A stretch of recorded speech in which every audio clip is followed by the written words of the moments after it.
Bonjour à tous les téléspectateurs de CLB Télévision. Bienvenue dans votre émission Rétablissons la vérité. Rétablissons la vérité est une émission qui vous donne une clarté sur le point biblique et vous épanouir sur le point spirituel. À la présentation de chaque jour, votre aimable présentateur Yann Lukaou, toujours là à la place qu'il faut. Aujourd'hui, je suis pas seul comme d'habitude, je suis accompagné avec mon invité qui est Tonton Lumia, analyste penseur. Aujourd'hui, nous sommes venus chez lui à la maison avec notre thématique plutôt, comment la Bible s'est-elle formée et évoluée jusqu'à présent. Et il y a certaines questions qui méritent de réponse et on vient chez Tonton Lumia avec lui qu'on va exploiter tout cela. Bonjour Tonton Lumia. Bonjour mon frère Yann, j'espère que tu vas bien. Non, Dieu fait grâce en tout cas. On est en forme. On est descendu, moi, avec mon équipe, ici, chez vous à la maison, à domicile, on peut dire ça, pour savoir certaines questions qu'on se pose et ça mérite forcément de réponses. Vraiment, je suis très content de vous recevoir chez moi. Vous savez, je n'ai pas de plateau à la maison. Je n'avais pas prévu tourner une émission ici. Mais bon, puisque c'est pour Dieu que nous le faisons, alors je réponds toujours présent. Comme ça, posez-nous les questions et on va essayer d'y répondre. Ok. Vous qui vous demandez, vous posez beaucoup de questions, on n'est pas sur notre plateau habituel, on est précisément chez Tonton Lumia, en plus dans la salle à manger avec lui, qu'on va parler, qu'on va parler de tout ça en fait. Oui. Tonton Lumia, on aimerait d'abord savoir, on aimerait d'abord avoir une définition générale de la Bible. Une définition générale de la Bible, oui. Je peux dire en quelques mots.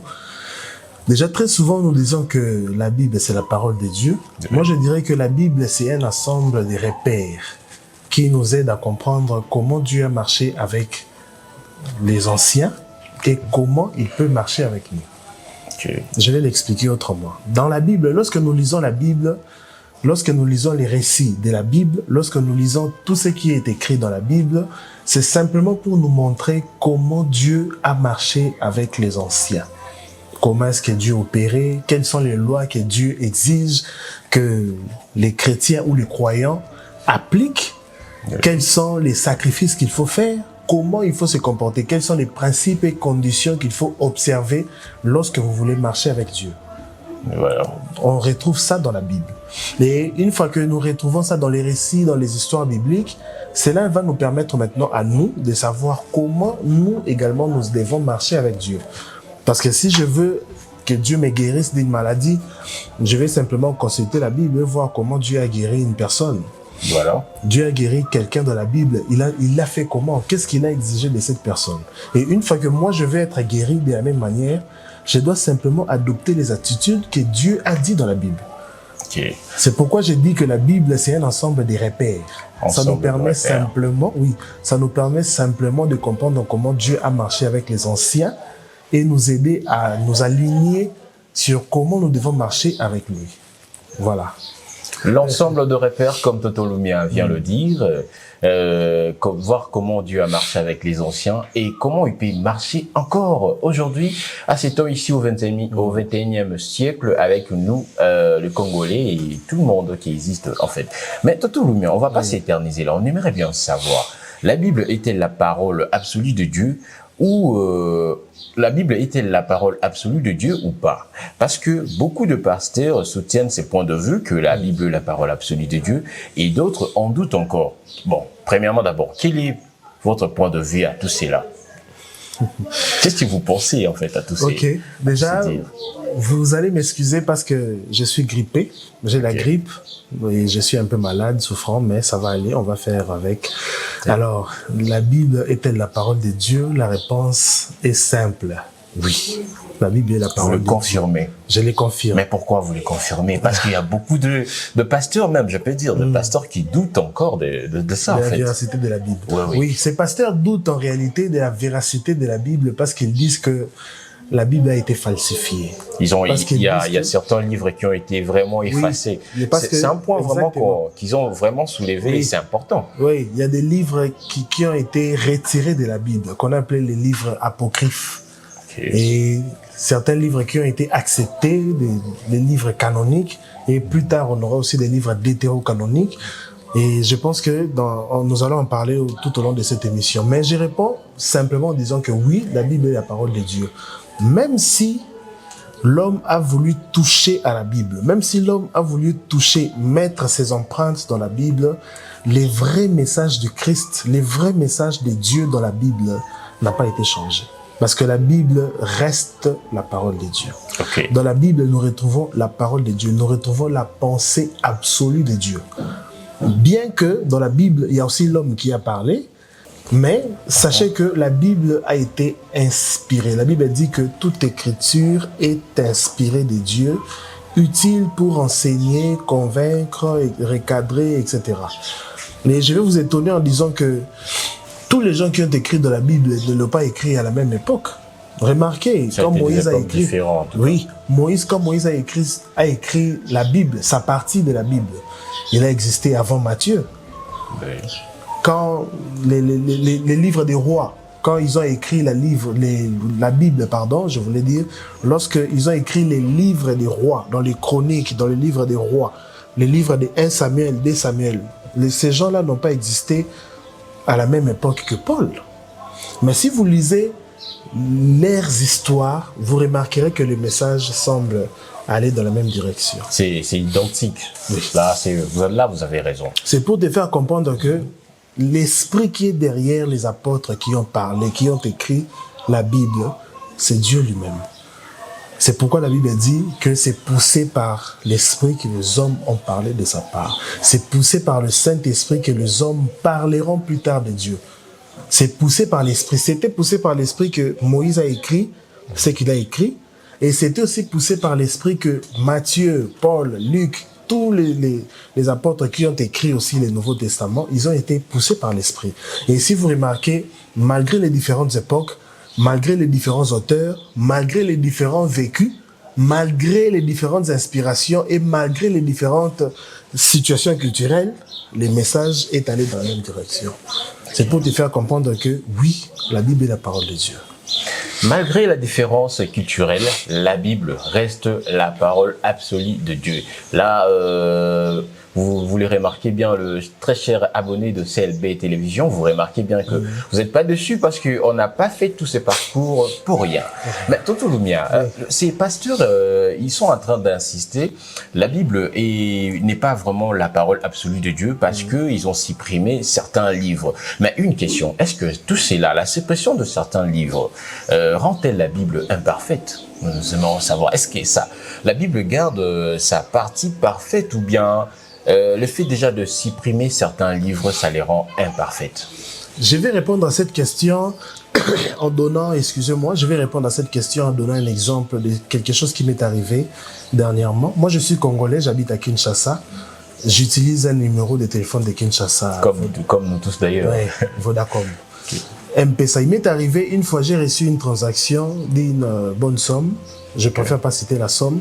Je suis allé dans une agence de la place. Curieux, en fait. Les gens étaient vraiment curieux de savoir. Ok. Je suis allé dans une agence de la place pour retirer l'argent. J'ai fait la transaction, j'ai retiré l'argent, je suis parti. Et quelques minutes plus tard, je reçois un appel d'un numéro de téléphone qui m'appelle disant que non, monsieur Christian, vous avez... Parce que je m'appelle Christian, il faut le préciser. Même si on m'appelle Tonton Lumia. Tonton Lumia, c'est ça. Je m'appelle Christian Lumande. Alors, le numéro m'appelle pour m'informer que j'ai reçu un bonus. Disant que, monsieur Tonton Lumia, vous avez reçu un bonus. Et comprenez bien ce que j'ai dit, parce que je vais répondre à la question. Vous avez reçu un bonus d'autant de montant grâce à votre transaction. Alors, nous allons vous communiquer... Nous allons vous dire ce que vous devez faire pour encaisser votre bonus. Et moi, puisque je vivais déjà dans cette époque, je connais déjà cette percherie, je connais déjà ces mensonges-là. J'ai directement... De la pure anard que tous les Congolais connaissent, en fait. Exactement. Voilà. Tu as dit, tous les Congolais les connaissent. C'est direct. Voilà. Et c'est ce qui s'est passé même dans la Bible. Okay. Les gens qui ont existé à l'époque, les gens qui existaient avant Jésus-Christ, connaissez les livres qui sont inspirés, connaissez les livres qui sont écrits par les vrais auteurs, Qu'est-ce que je vais dire par là? Les livres qu'on a jugés, qu'on a traités d'apocryphes, par exemple le livre d'Enoch, est apparu au deuxième siècle, l'an 2 avant Jésus-Christ. L'an -2, je voulais dire, l'an -2 avant Jésus-Christ. Le livre d'Enoch est apparu en l'an -2, alors qu'Enoch, avant Jésus-Christ, alors qu'Enoch est censé avoir existé avant même Abraham. Comment? Vous voyez maintenant, vous remarquez déjà que ces livres ne pouvaient pas être écrits par Enoch. Alors les gens, exactement, c'est pourquoi les gens de cette époque-là savaient reconnaître les livres qui sont inspirés. Je veux que tu comprennes ça très bien.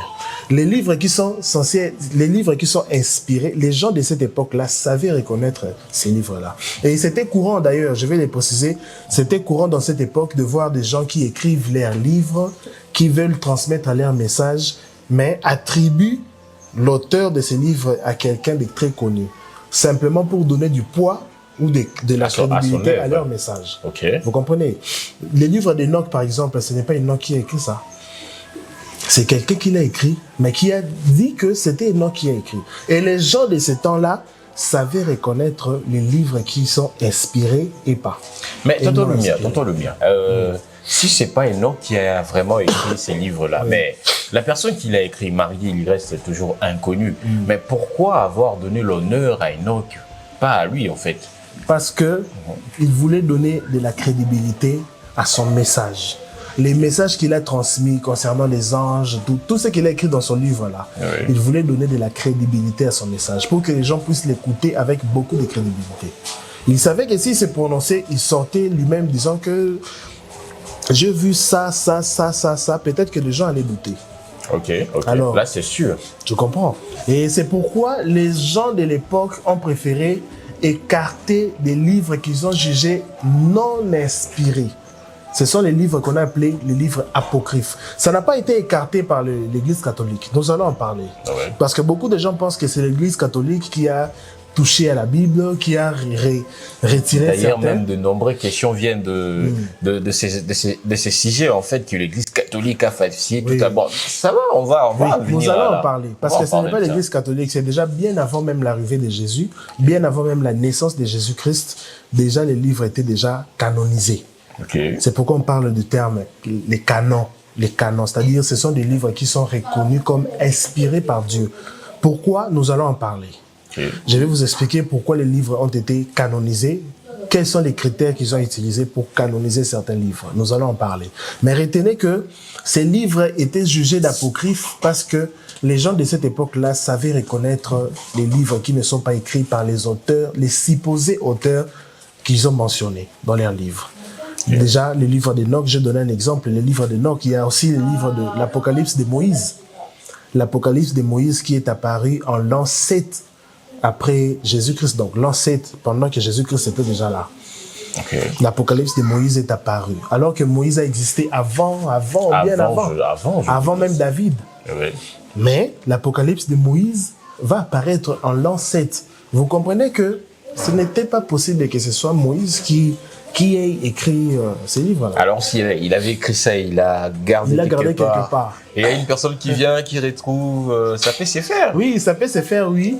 Mais il y a ce qu'on appelle l'inspiration. Parce que le Saint-Esprit a donné l'intelligence à ces gens, aux gens qui ont canonisé la Bible. Ils n'ont pas reconnu l'inspiration. Parce que beaucoup de ces messages étaient contraires à d'autres messages. Comme je l'avais expliqué quand j'ai défini la Bible. Je l'avais dit que les gens qui ont écrit la Bible sont des différentes époques, mais leur message allait dans la même direction.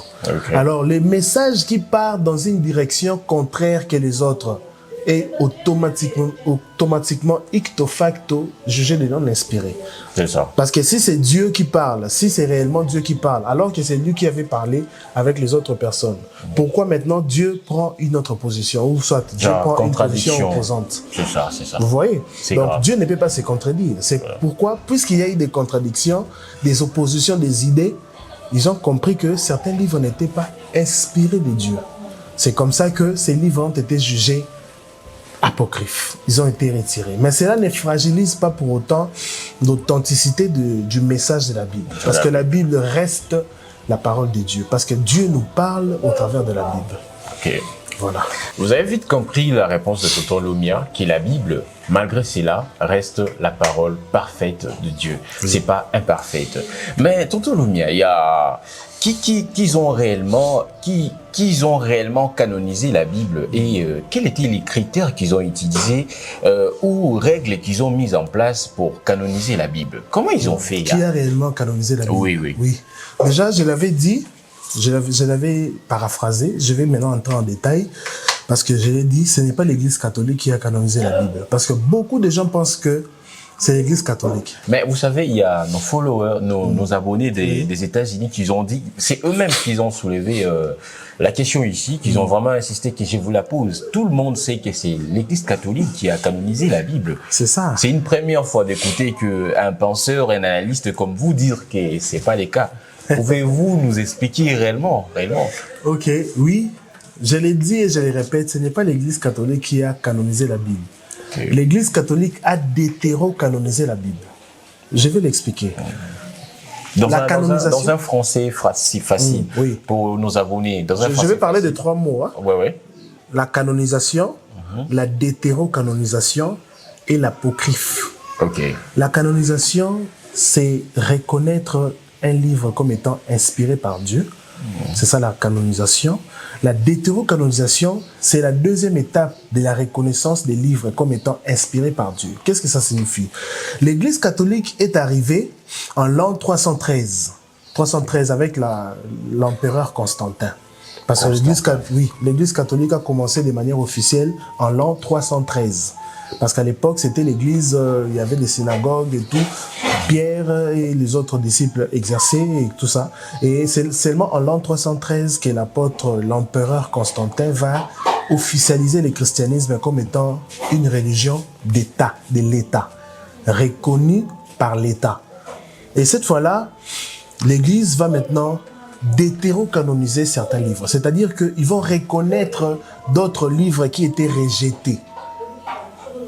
La question que tu m'avais posée, tu avais dit qui a canonisé la Bible. J'ai dit ce n'est pas l'Église catholique. Je suis en train d'expliquer. Voilà. L'Église catholique a reconnu deuxièmement les livres qui étaient autrefois rejetés. C'est ce qu'on appelait la détéro-canonisation. Détéro-canonisation. Voilà. Oui. C'est pour signifier que il y a eu la canonisation avant la détéro-canonisation. Parce que la détéro-canonisation est la deuxième reconnaissance des livres comme étant inspirés. Par Dieu. Alors que la canonisation avait déjà eu lieu avant l'existence de l'Église catholique. Et Jésus-Christ a lu Ésaïe chapitre 61. Je vais les lire comme ça. Okay. Je vais les lire. Ésaïe chapitre 61. Et à l'époque là, c'était toujours la Bible, le nom comme Bible, ou bien il y avait notre nom? À l'époque, c'était toujours le nom. C'était toujours la Bible. Oui, voilà. C'était toujours la Bible. Mais ce n'était pas la Bible reconstituée comme nous l'avons aujourd'hui. Voilà. Parce que ce sont les théologiens qui ont reconstitué la Bible. Quand nous parlons des chapitres, versets au chapitre tel. Okay. Et la disposition que nous avons aujourd'hui de la Bible, ce sont les théologiens qui l'ont fait. Et à l'époque, c'était comment? C'était des papyrus. C'était des papyrus, des petits morceaux. Okay. Des petits morceaux. Alors Jésus, lorsqu'il entre pour la première fois dans la synagogue, lorsqu'il a atteint 30 ans, pour venir commencer son ministère public, il va lire Ésaïe chapitre 61, où la Bible dit « L'Esprit de l'Éternel est sur moi, car il m'a oint pour annoncer aux humiliés une bonne nouvelle. Il m'a envoyé afin de panser ceux qui ont les cœurs brisés, d'annoncer aux captifs l'ère de délivrance et à ceux qui sont prisonniers l'ère mise en liberté. » Et Jésus va dire devant la foule que cette parole s'est accomplie. Jésus a lu Ésaïe 61, d'un livre qui était déjà canonisé. À l'Église catholique? Non, pas par l'Église catholique, parce que quand Jésus était sur terre, l'Église catholique n'existait pas encore. Okay. Je veux que tu comprennes ça, parce que l'Église catholique est venue plus tard, en l'an 313, comme je l'ai dit. Jésus existait l'an 7 jusqu'à 33, 37, bien avant. Parce que l'Église catholique est basée sur les messages du Christ, alors que quand Christ était sur terre, l'Église catholique n'existait pas. Mais Jésus lisait déjà une Bible qui était canonisée.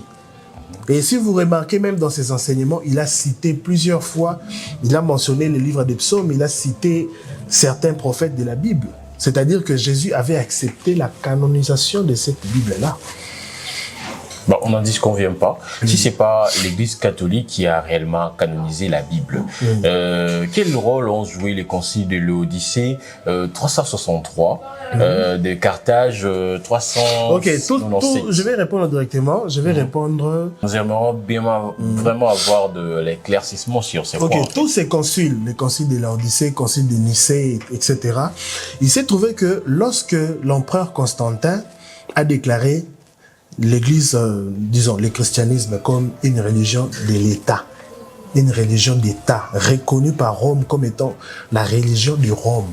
Il a réuni... Uniquement pour des Romains, on peut dire ça. Non, bon, ce n'était pas uniquement pour les Romains, parce qu'il y avait même les non-juifs, les non-romains qui croyaient en Jésus. Mais cette fois-là, l'empereur Constantin, lui, va déclarer la religion principale de Rome, c'était maintenant le christianisme. Et lui-même était chrétien, on peut dire ça. Il était chrétien. Avant, il n'était même pas chrétien, il s'est déclaré chrétien plus tard.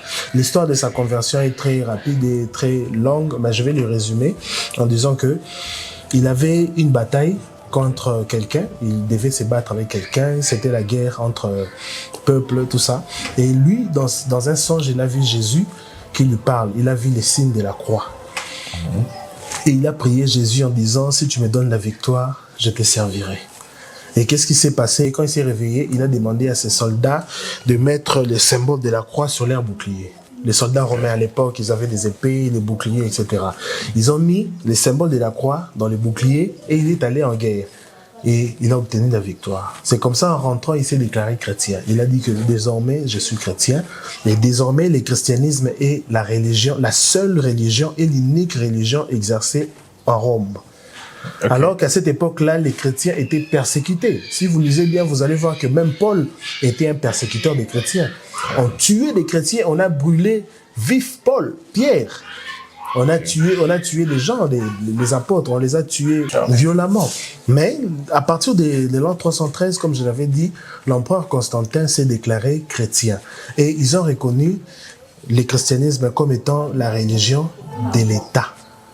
Maintenant, le christianisme va être politisé. Comment? Maintenant, il fait asseoir tous les pères de l'église de l'époque. Parce que les disciples sont déjà morts, ils sont déjà partis. 313, c'est très loin. Très loin, évidemment, très loin. Les disciples sont déjà morts, tous morts. Les gens qui étaient là, c'était des gens qui ont reçu les messages de Jésus par les disciples, par les apôtres, par les gens qui ont interprété, qui ont transmis, évangélisé, etc. Maintenant, l'empereur Constantin va réunir les pères de l'église de l'époque et il va demander à ce qu'ils organisent l'église catholique, les livres, qu'ils organisent tout ce qui devait être organisé. Parce qu'à l'époque, il y avait un peu du désordre. Comme je l'ai dit, il y a des gens qui écrivaient par-ci, par-là, disant que non, c'est telle personne qui a écrit, alors que ce n'est même pas cette personne-là. Et il y avait des pratiques par-ci, par-là. Maintenant, l'empereur Constantin fait asseoir l'église et demande maintenant qu'on décide sur la suite de l'église. C'est maintenant par là, écoutez-moi bien, c'est maintenant par là que nous allons commencer à deutéro-canoniser certains livres. Des livres qui n'étaient pas reconnus autrefois par les anciens, les Hébreux eux-mêmes qui ont reconnu.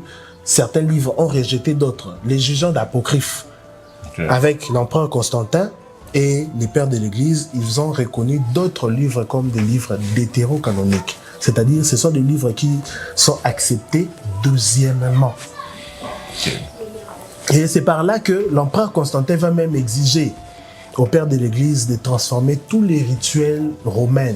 Les rituels de Rome, les temples dédiés aux dieux romains, tout ça ont été attribués au christianisme. Vous allez voir, il y avait même des temples de païens, des temples de dieux, du dieu soleil, les temples du dieu Mars, qui ont été transformés en des églises chrétiennes. Et les pratiques de Rome, les rituels de Rome, les fêtes païennes ont été retransmises dans le christianisme, reconnues comme étant des fêtes chrétiennes. Entre autres, la fête de Noël, par exemple. C'était une fête païenne. C'était une fête païenne. Mais qui a été reconnue comme étant une fête chrétienne. On a transformé cette fête. Bon, je peux me permettre. Oui. Qu'est-ce qui a fait que une fête païenne devient une fête chrétienne? Oui. En fait, c'est parce que l'empereur Constantin savait que le peuple romain était habitué à faire des cultes, à des pratiques, à des rituels païens. Si je peux le dire comme ça. Oui. Parce qu'ils étaient habitués à faire ça. Maintenant, puisque le christianisme devient maintenant la religion de l'État, la religion officielle de tout Rome, ils ne voulaient pas mettre mal à l'aise les gens qui sont habitués dans leurs pratiques, dans leurs rituels. C'est comme ça qu'il va prendre les pratiques, il va les transformer en des pratiques chrétiennes, pour que les gens continuent à faire leurs pratiques, mais tout en étant en se disant chrétien. Je peux dire que ces points, en tout cas, ça peut soulever beaucoup de questions. Mais oui. Il y a eu allez-y. une dernière question, Oui, en fait. oui. J'aimerais savoir, le fait de transformer cette fête païenne en fête chrétienne, qu'est-ce qui a changé, en fait? Il y aura plus de rituels, il y aura quoi, en fait, ces changements-là, en fait? En réalité, lorsque ces fêtes je voulais dire lorsque ces fêtes étaient faites.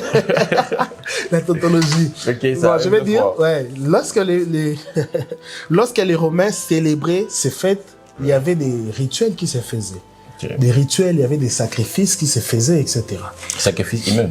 Oui, des sacrifices du sang. Il y avait des sacrifices du sang. On peut même sacrifier une personne vivante ou un animal. Okay. Tout ça sont des sacrifices des pigeons, des animaux, etc. Il y avait des sacrifices qui se faisaient à l'honneur des dieux romains. Les dieux Jupiter, les dieux Mars, les dieux de la guerre, etc.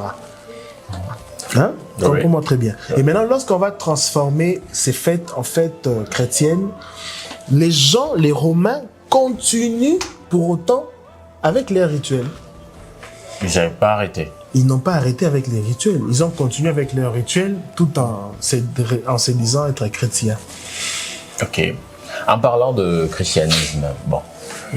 Donc, je n'avais pas terminé ma réponse, hein, parce que les gens vont sûrement déclarer, parce que je n'ai pas terminé ma réponse. Laodicée, donc, comme je l'avais dit, les consuls maintenant viennent pour ordonner les choses concernant le christianisme, comme je viens de l'expliquer. Donc, les conciles de Laodicée, les conciles de Nicée, etc., avaient pour objectif d'ordonner les choses. Donc, à partir de ces conciles, le christianisme a été politisé. Et je vais même t'étonner en te disant que Rome a tué des gens pour les obliger à accepter Jésus. Alors, là, je suis vraiment étonné, mais pourquoi, en fait? Alors que Jésus n'a pas demandé ça. Est-ce que Jésus aurait tué des gens pour les obliger à accepter son message? Je ne pense pas. Je ne pense pas non plus. Mais Rome a obligé, c'était la religion de l'État. Et il y a des peuples qui sont morts parce qu'ils ont refusé Jésus. Vous refusez les messages de Christ, vous refusez d'accepter ceci, cela, on vous condamne à mort, on vous tue. Mais pourquoi c'est telle position, en fait? C'est justement ce que je te dis. Parce que le christianisme, ce n'est pas ça les messages, ce n'était pas la religion que Jésus a créée. Okay. Parce que Jésus a créé une idéologie. Jésus a créé une communauté de gens qui vivent en communion avec Dieu. Jésus n'a pas créé le christianisme. Le christianisme a été créé par un homme, par l'homme, l'empereur Constantin, et qui a politisé le christianisme. Plus tard, nous allons voir même avec la colonisation africaine, ils vont se servir de la religion pour venir coloniser l'Afrique.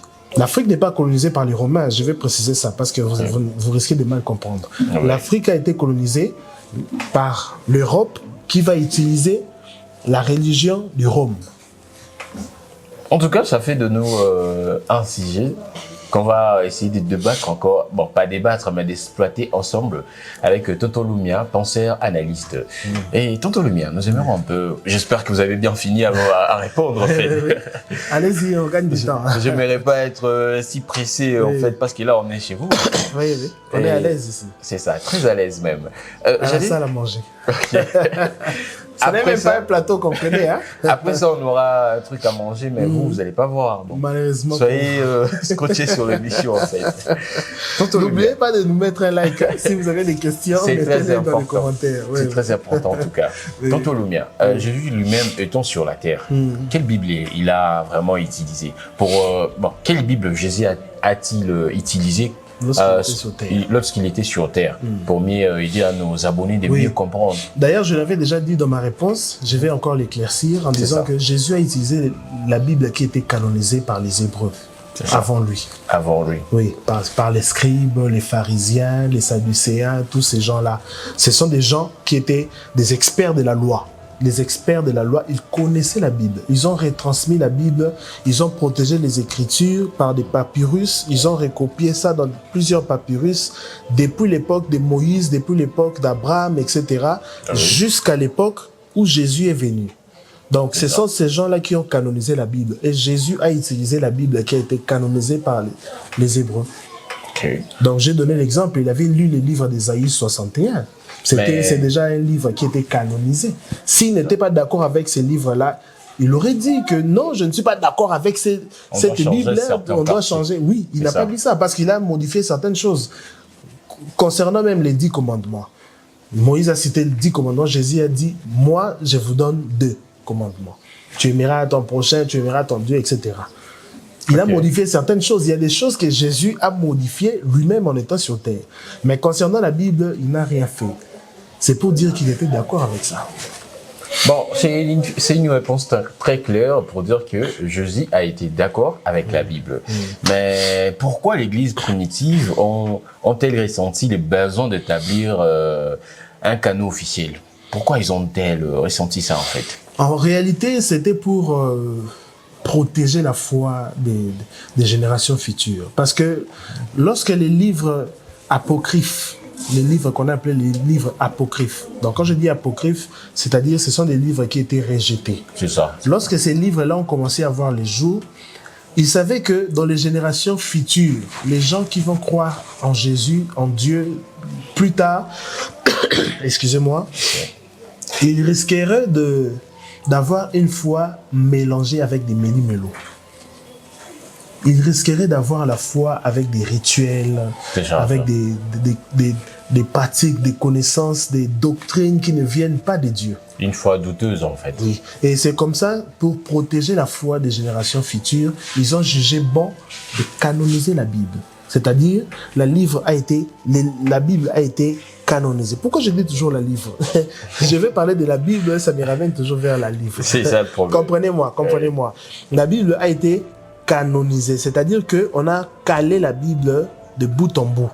C'est-à-dire, on ne peut plus rien ajouter dans la Bible, ni rien retrancher dans la Bible. Donc, c'est qu'on peut-on dire que la canonisation de la Bible est une façon de protéger la foi apostolique ou est une façon de protéger la foi apostolique ou une manière de cacher la vérité? Non, ce n'est pas une manière de cacher. C'est pas une manière de cacher la vérité. Non, parce qu'il y a aucune vérité qui reste cachée dans l'ombre éternellement. Même la Bible elle dit, la Bible elle dit que biso na lingala to baradage moko lobi ata buto yini tongo kotana se kotana. C'est ça. En français, vous qui nous suivez, qui ne comprenez pas lingala, je voulais dire que peu importe la durée de la nuit, le soleil finit par apparaître. Et en anglais, bon, nos abonnés de cette sont-là. Dites-les nous dans les commentaires. Moi, je ne suis pas anglophone. Mais j'étais si prêt à dire ça. Désolé, je ne parle pas anglais en tout cas. Ok, donc je disais que ce n'était pas une manière de garder des vérités, de préserver des vérités, non. C'était une manière de protéger la foi. Et non, ils ont voulu simplement protéger la foi des générations futures, de sorte que les messages ne soient pas compromis, de sorte que la foi ne soit pas compromise par des messages qui ne venaient pas de Dieu. Et c'est comme ça que ces gens ont canonisé la Bible, c'est-à-dire ils ont calé la Bible de bout en bout. Et on ne peut pas écrire nouvellement la Bible. D'ailleurs, je connais, il y avait un pape qui avait suggéré qu'on puisse écrire une nouvelle Bible. D'ailleurs, je vais répondre en disant c'est impossible, parce que la Bible a été canonisée, la Bible a été calée, clôturée de bout en bout. Il n'y aura plus de nouveaux messages qu'on peut ajouter dedans. La Bible est canonique. Ce n'est pas parce que l'Esprit ne parle plus, non. Le Saint-Esprit continue de parler aux gens, mais on ne peut plus ajouter quoi que ce soit dans la Bible. Mais pourquoi pas ajouter de nouveaux livres? Parce que le Saint-Esprit parle et à tout moment. À chaque génération. Vous pouvez écrire des livres comme vous voulez, mais vous les gardez dans les bibliothèques, dans vos maisons. Vous ne pouvez plus ajouter un message à la Bible parce que le message est déjà complet. Tout a été dit. Tout a déjà été dit. Tout est accompli. Jésus est déjà venu, il est mort à la croix, il a montré les chemins et il a déjà annoncé qu'il reviendra plus tard. C'est fini. Il n'y a plus rien à ajouter. Ok. Bon, ne prenez pas ça pour dire que c'est l'imposition. Non. C'est même pas ça. Mais c'est une façon de dire que la Bible a été écrite et le fait qu'on canonise la Bible, c'est l'effet de protéger la foi apostolique. C'est pas vous cacher la vérité ou d'effacer certaines choses. Non, en tout cas, tout a été dit avec Tonton Lumia. Chers abonnés de CLB Télévision, n'oubliez pas, abonnez-vous, lâchez-nous de like en fait, laissez-nous de commentaires pour la prochaine émission de savoir qu'est-ce qu'on va parler. Ça va nous aider aussi que le sujet vient de vous en tout cas. La Bible, Tonton Lumia, la Bible canonique retient 54 livres évangéliques. Ces évangiles parlent de la naissance, la vie et la mort de Jésus-Christ. Mais certaines sources nous apprennent qu'il existe d'autres livres qui ont été écrit par d'autres disciples et proches de Jésus, notamment nous avons l'évangile de Marie de Magdala, l'évangile selon Thomas, l'évangile selon Judas, l'Apocalypse de Pierre et bien d'autres. Bien d'autres de ces évangiles qui n'ont pas été, pour dire clair, qui n'ont pas été retenus dans la Bible. Pouvez-vous nous dire pourquoi ils ont retiré ces évangiles dans la Bible? Pourquoi ça n'a pas été important ou qu'est-ce qu'il y a? Bon, expliquez un peu. Ok, je vais déjà éclaircir. Tu as dit que la Bible a retenu 4 évangiles, c'est-à-dire Matthieu, Marc, Luc et Jean. C'est ça. 4 évangiles. C'est ce qui forme les 4 êtres vivants. Le visage des 4 êtres vivants, les bœufs, le visage d'homme, l'aigle et l'agneau, la brebis. Donc ça fait 4. Ça, c'est une autre émission. Okay. Je vous ai déjà donné les goûts. Nous allons en parler prochainement. Les 4 évangiles ont été reconnus comme étant des évangiles authentiques. Parce que, déjà, je vais le dire, Matthieu était un disciple de Jésus. Il a écrit la Bible. Il a écrit le livre de Matthieu en se servant d'un secrétaire qui l'a aidé. Il communiquait les messages et les secrétaires écrivaient à sa place. C'était courant dans cette époque-là. Lui, c'était pas un écrivain, en fait. C'était courant dans cette époque que les secrétaires écrivent à la place de leur maître, de leur chef. Matthieu a écrit. Marc. Donc, il s'appelait Jean, on le surnommait Marc. Ce n'était pas un disciple de Jésus, c'était le disciple de Pierre. Marc. C'était le disciple de Pierre. Il a écrit par rapport au message que Pierre annonçait quand il faisait son pèlerinage. Donc, puisqu'il était disciple de Pierre, tout ce que Pierre enseignait, c'est ce qu'il a écrit dans son livre, dans le livre de Marc. Luc, il n'était pas aussi disciple de Jésus. Luc était un médecin, il a fait des enquêtes auprès des gens qui connaissaient Jésus, notamment des gens qui ont grandi avec Jésus, et pourquoi pas même sa mère, Marie, la mère de Jésus. Il a enquêté auprès de sa mère, il a enquêté auprès des frères, des disciples, etc., pour écrire les messages qu'il a écrits. Et Jean, pour finir, Jean, lui, était le disciple le plus aimé. D'ailleurs, tout le monde le sait. Maintenant, ces livres ont été reconnus à cause de l'authenticité de leur message. Parce que leur message allait dans la même direction et leur message était authentique.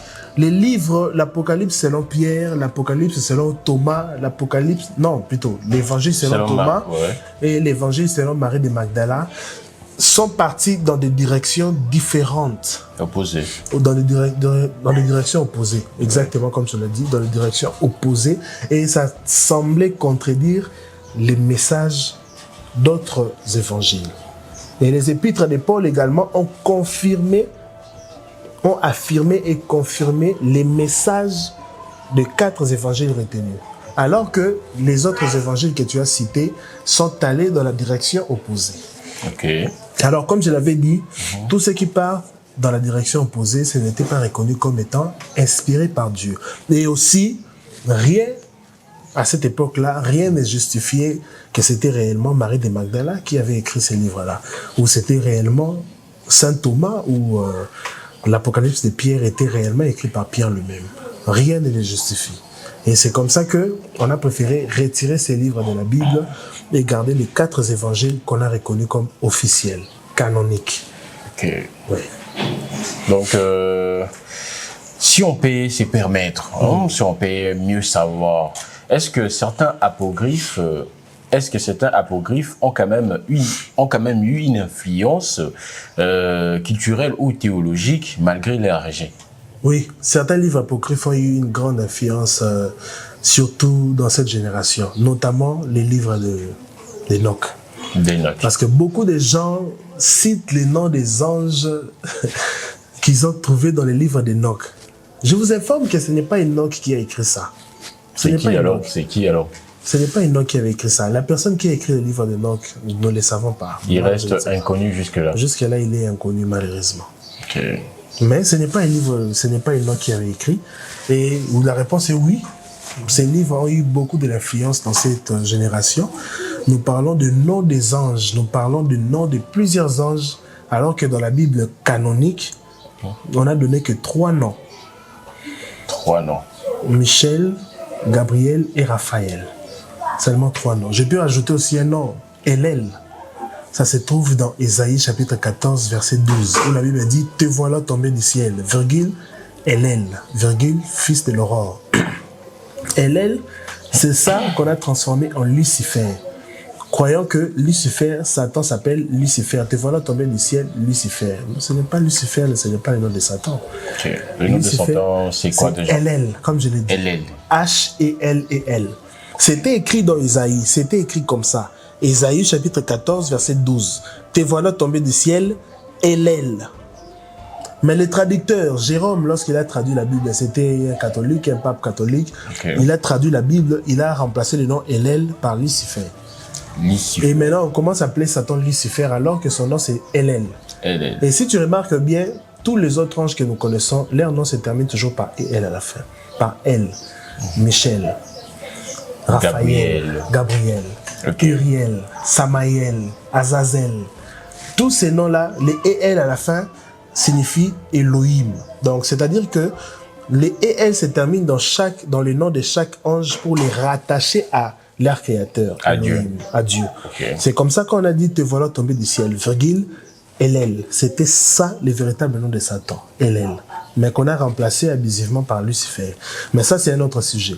Okay. Alors, j'ai dit que les livres apocryphes ont eu beaucoup d'influence dans cette génération, mais ce ne sont pas des livres à prendre au premier degré. Ce sont des influences négatives ou bien positives? Bon, je pense qu'il faut examiner. Il faut toujours examiner, comparer les messages du livre que vous lisez avec la Bible. Si le message est contraire à la Bible, je pense que vous pouvez le rejeter. Okay. Si le message ne contredit pas la Bible ou explique réellement ce que la Bible n'a pas dit, alors vous pouvez analyser ça. Mais toutefois, il faut analyser. Puisque la Bible dit, n'ajoutez pas foi à tout esprit, mais examinez les esprits, éprouvez les esprits. C'est ça. Voilà. Donc, très chers frères et sœurs, et les abonnés qui, vous savez bien qu'on vous aime beaucoup, CLB Télévision vous aime beaucoup, mais nous aimerions un peu avoir cet amour s'épanouir plus loin plutôt que les continents africains et je dirais même pour aller loin dans l'univers. Alors, abonnez-vous pour ce qui est cet amour et encore plus loin ensemble. La Bible dit bien qu'il faut pas donner l'esprit positif ou bien confirmer tous les esprits. Si j'ai pas détruit. Tu as paraphrasé, oui. Ok. N'ajoutez pas foi à tout esprit. C'est ça. Mais à éprouver les esprits. Éprouver les esprits, c'est ça. Mais tonton Lomia, pourquoi la Bible catholique a-t-elle plus de livres que la Bible protestante? Pourquoi cette différence-là? C'est ce que j'avais expliqué. Certainement, certains n'ont pas compris, mais je vais encore les expliquer autrement. C'est ça. Si je le répétais parce que j'ai senti le vide avec nos téléspectateurs très bien. Par rapport à cette question. Alors, l'Église catholique a détéro-canonisé, comme je l'avais dit. Les livres étaient canonisés par les Hébreux eux-mêmes. Ils ont canonisé les livres, ils ont reconnu un certain nombre de livres. Et alors, l'Église catholique viendra d'hétéro-canoniser d'autres livres. Donc, ils ont reconnu d'autres livres qui étaient rejetés. C'est comme ça qu'ils vont avoir un nombre de combien? 77, comme tu as dit. 77, ouais. 77 livres. Et vous allez remarquer que même les protestants ont gardé 66 livres. 66. Parce que les protestants ont préféré utiliser les canons des Hébreux. Les premiers canons. Parce que Jésus l'avait accepté. Les protestants, avec avec Martin Luther. Ce n'est pas Martin Luther King, hein, attention. C'est Martin Luther. Le premier. Le premier. Voilà. Martin Luther King, c'est une autre personne. Martin Luther, lui, c'était le premier. Il était aussi prêtre à l'église catholique. Donc, on peut dire le fondateur du protestantisme. Oui. Ouais. Ouais, donc il était à l'église catholique, ils se sont disputés parce que l'église catholique a commencé à tuer, comme je l'avais dit, a commencé à tuer des peuples pour les obliger à accepter Jésus. L'église catholique a commencé à vendre des indulgences. Donc c'est-à-dire que ils ont commencé à faire payer certaines choses.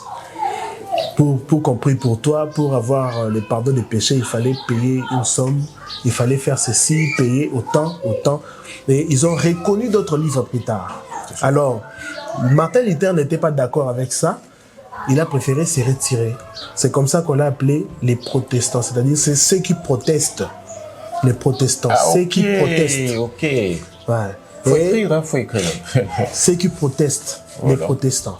Alors, quand il s'est retiré, il a préféré reconnaître les anciens livres, donc les livres qui étaient reconnus par les Hébreux, les 66 livres qui étaient reconnus par les Hébreux eux-mêmes. Donc les canons qui étaient avant, c'est ça qu'il a préféré reconnaître. Alors, les livres deutérocanoniques qui ont été reconnus plus tard, lui, il les a rejetés. Il a préféré reconnaître les livres que les Hébreux avaient reconnus.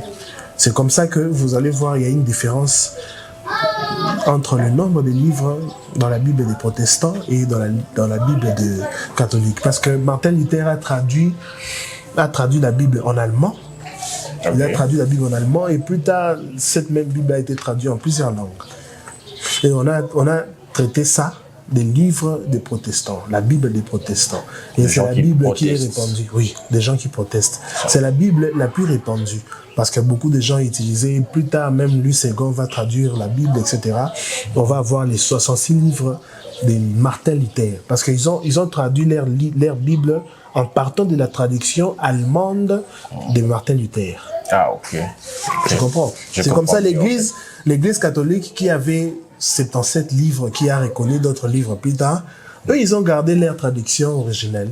Ah, ok. Et ils n'ont pas changé, en fait. Ils n'ont pas changé, oui. Okay. Ils ont aussi traduit des Bibles en français, etc., mais ils ont gardé les 77 livres. Et nous, on a les 66 livres. D'accord. Vous, parce que vous êtes protestant. Moi, je ne suis pas protestant. Bon, ce sont simplement des mouvements, des noms, etc. Okay. Moi, je crois en Jésus-Christ, c'est tout. Voilà. Une personne qui ne veut pas aller trop loin, on les sent. Hein. Ouais. Vous voulez pas créer des polémiques ou quoi? On peut dire ça.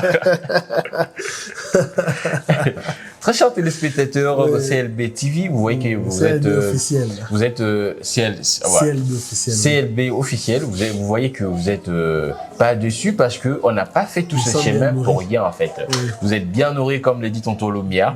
Ah mais Tonton Lumia, dites-nous un peu, hein, qui répondre de quelqu'un qui dit que la Bible a été manipulée par des hommes en fait. La Bible a été manipulée par des hommes. Qu'est-ce qu'on doit répondre à une personne qui nous dit ça en fait? On doit se fâcher ou comment? En fait, quand vous faites face à quelqu'un qui vous dit que la Bible a été manipulée, comprenez simplement qu'il n'a pas eu le temps de faire des recherches, de faire des enquêtes et tout. La Bible n'a pas été manipulée. La Bible a failli être manipulée. Mais Jésus, Dieu, je parle de Dieu, Dieu a fait en sorte de garder l'authenticité de son message. C'est ça. La Bible n'a pas été manipulée. La Bible a failli être manipulée. La Bible reste authentique. Le message du Christ est là. Si vous lisez bien la Bible, vous verrez le message du Christ. Alors, si cette personne vous dit que la Bible a été manipulée, etc., comprenez simplement que cette personne n'a pas eu le temps de faire des recherches. Ok. C'est tout. Donc, allez faire des recherches, si je peux dire ça. Si vous avez des questions, venez, nous allons débattre même dans une émission avec vous. Posez les questions dans les commentaires et nous allons parler. Pour bien préciser, on reçoit tout le monde, hein. Tout le monde. Bon, il y a, sauf de... Je sais pas. Non, on reçoit tout le monde. Tout le monde, même les satanistes. Oui, ils peuvent venir, on va échanger. Vous n'avez pas peur? Non, je n'ai pas peur. Ok, je crois donc... en un Dieu qui est tout puissant, qui est supérieur. Voilà, Tonton Lumia qui dit croit en un Dieu qui est tout puissant et supérieur. Donc les plateaux est là. Enfin, malgré nous sommes pas dans notre plateau habituel, on est chez Tonton Lumia.